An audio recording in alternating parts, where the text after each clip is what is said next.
Hello friends, welcome to my YouTube channel common kitchen tips. നമുക്ക് ഒരു ഇഡലി എങ്ങനെ തയ്യാറാക്കുന്നതെന്ന് നോക്കാം.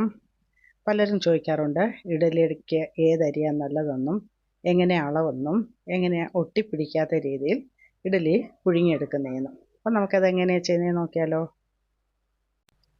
നമ്മൾ ഇന്നിവിടെ എടുത്തിരിക്കുന്ന അരി ഡൊപ്പി അരിയാണ്. അത് 3 കപ്പ് 250 ഗ്രാമിൻ്റെ 3 കപ്പ് അരിയും 1 കപ്പ് 250 ഗ്രാമിൻ്റെ കപ്പിന് ഉഴുന്നുമാണ് എടുത്തിരിക്കുന്നത്. നമുക്കത് 8 മണിക്കൂർ കുതിർത്ത് അരച്ചെടുത്ത മാവാണ്. 8 മണിക്കൂർ മാവ് പൊങ്ങി അരച്ചതിന് ശേഷം 8 മണിക്കൂറായിട്ടുണ്ട്. നമുക്കിനി ഇഡലി ചുടാൻ പാകത്തിന് മാവ് റെഡിയായിട്ടുണ്ട്. നമുക്ക് ഇഡലി പാത്രം എണ്ണ തേച്ചതിന് ശേഷം നമുക്ക് നല്ലപോലെ ആവി കൊള്ളിച്ചതിന് ശേഷം ഓരോ തട്ടും ഇഡലി കോരി ഒഴിക്കാം. ആദ്യം അടിയിൽ തട്ട് വെച്ചിട്ട് എണ്ണ തേച്ചിട്ട് വേണം തട്ട് വെച്ച് ഇതേപോലെ ആവി വന്നതിന് ശേഷം നമ്മൾ മാവ് ഒഴിക്കുകയാണെങ്കിൽ ഇഡലി ഒട്ടിപ്പിടിക്കുകയില്ല. നമ്മൾ പെട്ടെന്ന് തന്നെ ഇളക്കി വരും.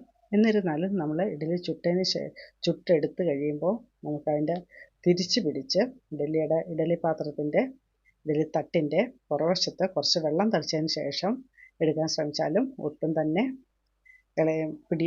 ഒട്ടിപ്പിടിക്കുകയില്ല. പക്ഷേ എണ്ണ തേച്ച് ആവി കൊള്ളിച്ചതിന് ശേഷം മാത്രമേ ഇഡലി ഒഴിച്ചെങ്കിൽ ഇങ്ങനെ കറക്റ്റായിട്ട് വരികയുള്ളൂ.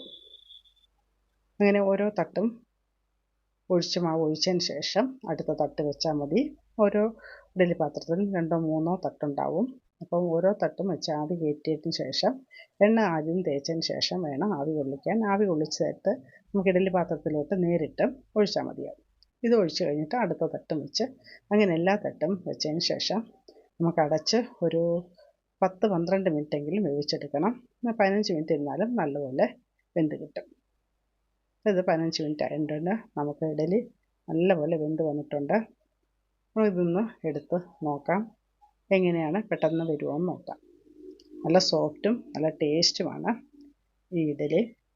എനിക്ക് ഏറ്റവും പ്രിയപ്പെട്ട ആഹാരം ഇഡലിയാണ്. അപ്പം നമുക്ക് ഇഡലി ഒന്ന് ഇളക്കി നോക്കാം. കുറച്ച് വെള്ളം പുറകിൽ തളിച്ചിട്ടുണ്ട്. ഇത് എടുക്കുമ്പോഴേ തന്നെ പെട്ടെന്ന് തന്നെ വരുന്നുണ്ട്.